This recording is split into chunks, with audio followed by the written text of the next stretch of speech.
জুলাই গণ অভ্যুত্থানে ছাত্র জনতা হত্যার সহযোগী ও সাবেক প্রধানমন্ত্রী শেখ হাসিনার দোসর মন্ত্রী এমপি সহ আওয়ামী লীগ নেতারা আইন শৃঙ্খলা বাহিনীর চোখ ফাঁকি দিয়ে কিভাবে দেশ ছেড়ে পালাচ্ছেন বা পালালেন সেই প্রশ্ন তুলেছেন দেশের সচেতন নাগরিকরা। এছাড়া গণ অভ্যুত্থানের 4 মাসের মাথায়ও গণহত্যায় জড়িতদের মধ্যে যারা এরই মধ্যে হত্যা মামলার আসামি হয়েছেন তারাও কেন গ্রেপ্তার হচ্ছেন না, এই প্রশ্নটা দিনে দিনে অনেক বড় আকার ধারণ করছে। যারা দেশ ছাড়ছেন বলে খবর আসছে তাদের একটি বড় অংশের বিরুদ্ধে ফৌজদারি অপরাধের মামলা রয়েছে। তাদের অনেকের পাসপোর্ট ব্লক করে দেওয়া হয়েছে, তারপরও তারা দেশ ছাড়তে পারছেন কিভাবে? এই প্রশ্ন গুরুতর। এর জবাবের সঙ্গে দেশের পুলিশ, গোয়েন্দা, ইমিগ্রেশন সিস্টেম, সর্বোপরি সীমান্ত সার্বভৌমত্বের বিষয় জড়িয়ে আছে। একের পর এক মামলার আসামিদের বিদেশ চলে যাওয়ার খবর যখন বের হচ্ছে তখন পুলিশের দিক থেকে সাবেক স্বরাষ্ট্রমন্ত্রী আসাদুজ্জামান খান কামালের ব্যাপারে বলা হয়েছে তিনি দেশ থেকে বৈধভাবে বাইরে যায়নি, অন্য কোনোভাবে ম্যানেজ করে গেছেন।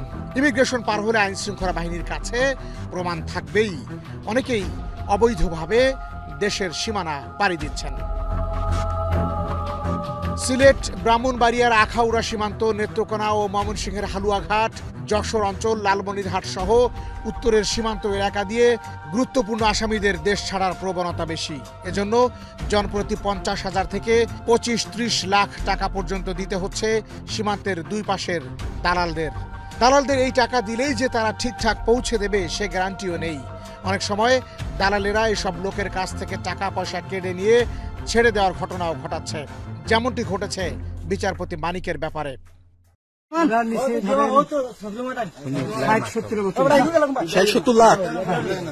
গেল 18 আগস্ট ISPR এর একটি বিজ্ঞপ্তিতে দেখা যায় বিভিন্ন সেনানিবাসে 626 জন আশ্রয় নিয়েছিলেন। পরে তাদের মধ্যকার অল্প কয়েকজন ছাড়া প্রায় সবাই নিরাপদ বোধ করায় সেনানিবাস ছেড়ে চলে গেছেন। আর এখন প্রায় প্রতিদিনই অবৈধভাবে কারো না কারো দেশ ছাড়ার খবর পাওয়া যাচ্ছে। এসব খবরে সাধারণ মানুষের কাছে মনে হচ্ছে এই আসামিরা এখনো প্রভাবশালী।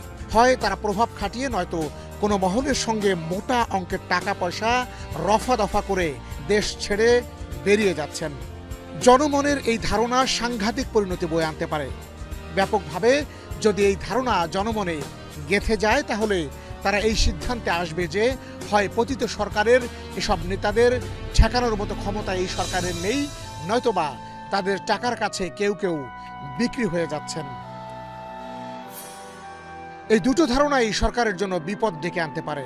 সাধারণ মানুষ যদি ধরে নেয় এই সরকার আপোষকামী বা এই সরকারেও পয়সা খাওয়ার লোক আছে, তাহলে জনরোষ আবারও ফুঁসে উঠতে পারে। সবশেষ ছাত্রলীগের সাবেক সাধারণ সম্পাদক গোলাম রাব্বানী কলকাতার একটি গণমাধ্যমের ক্যামেরায় ধরা পড়েন। সস্ত্রী ঘুরে বেড়ানো গোলাম রাব্বানী দাবি করেন সপ্তাহখানেক আগে তিনি ভারতে ঢুকেছেন। আপনাদের বাড়ি কোথায়? আমাদের বাড়ি ঢাকা, বাংলাদেশ। বাংলাদেশ থেকে এসে কলকাতা দখল করতে কেন আসবো? আপনাদের প্রাক্তন সেনাকর্তারা বলছেন 4 দিনের মধ্যে কলকাতা দখল হয়ে যাবে। অবশ্যই যাহার ওটা কিছু হলো তো বটে। এই ভারতের প্রতি আমরা চিরকৃতজ্ঞ, তারা আমাদেরকে আশ্রয় দিয়েছেন। এসব ঘটনা প্রমাণ করে দেশের সীমান্তে এখনো সঠিক নজরদারি নেই আইন শৃঙ্খলা বাহিনীর, নয়তো রাষ্ট্রের চলমান পরিস্থিতি ঘোলাটে করতে কেউ না কেউ এসব হত্যা মামলার আসামিদের ছাড় দিচ্ছে। খোঁজ নিয়ে জানা গেছে হাসান মাহমুদ এখন বেলজিয়ামের লিম্বুক প্রদেশের হাস্টেল সিটিতে তার নিজের বাড়িতেই আছেন। দুবাই হয়ে জার্মানিতে যান সাবেক এই তথ্যমন্ত্রী। জার্মান শাখার আওয়ামী লীগের সাধারণ সম্পাদক মোবারক আলী ভুইয়া একটি গণমাধ্যমকে এই তথ্য নিশ্চিত করেছেন। এর আগে রোববার ইস্ট লন্ডনের ইমপ্রেশন ভেন্যু হলে যুক্তরাজ্য আওয়ামী লীগের আয়োজনে শেখ হাসিনার ভার্চুয়াল সমাবেশ হয়। সেই সমাবেশের দর্শক সারিতে যাদের দেখা গেছে তাদের মধ্যে রয়েছেন সাবেক মৎস্য ও প্রাণী সম্পদ মন্ত্রী আব্দুর রহমান, সাবেক প্রবাসী কল্যাণ ও বৈদেশিক কর্মসংস্থান প্রতিমন্ত্রী শফিকুর রহমান চৌধুরী, সাবেক সংসদ সদস্য হাবিবুর রহমান হাবিব, সাবেক মন্ত্রিপরিষদ সচিব কবির বিন আনোয়ার। দৃশ্যমান পরিস্থিতিতে এখনো ধরাছোঁয়ার বাইরে আওয়ামী লীগের অনেক শীর্ষ নেতা। হাতে গোনা কয়েকজনকে গ্রেফতার করা হলেও তারাও আছেন অনেকটা রাজার হালে, যেটি নিয়ে ক্ষুব্ধ খোদ ছাত্র আন্দোলনে নেতৃত্ব দেয়া শীর্ষ সমন্বয়করা। তাদের বক্তব্যে স্পষ্ট হয়েছে জেলখানায় থাকলেও তারা রাতে ব্যাডমিন্টন খেলে সময় পার করছেন। সম্প্রতি বেশ কয়েকজন নেতাকর্মীকে গ্রেফতার করা হলেও ওবায়দুল কাদের, মোহাম্মদ আরাফাতরা ঠিক কোথায়, কেমন আছেন কেউ তা নিশ্চিত করতে পারেনি। দেশের সীমানায় এখনও যদি এরা ঘাপটি মেরে থেকে যায় তাহলে অস্থিরতা আরও ভয়াবহ বিপদ ডেকে আনতে পারে বলে ধারণা জুলাই বিপ্লবে অবদান রাখা কোটি কোটি মানুষের। বাতেন বিপ্লব, এশিয়ান টেলিভিশন।